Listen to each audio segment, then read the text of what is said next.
a perfect pasta to a perfect temperature and perfect time. First of all, you need a hot boiling water like this. Not simmering, it has to be piping hot like this. Second thing, a good generous good quantity of salt goes in. Third, a dash of olive oil. Be generous while putting olive oil. Third, your pasta.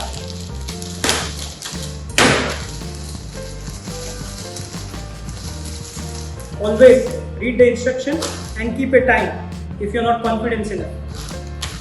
Thank you so much.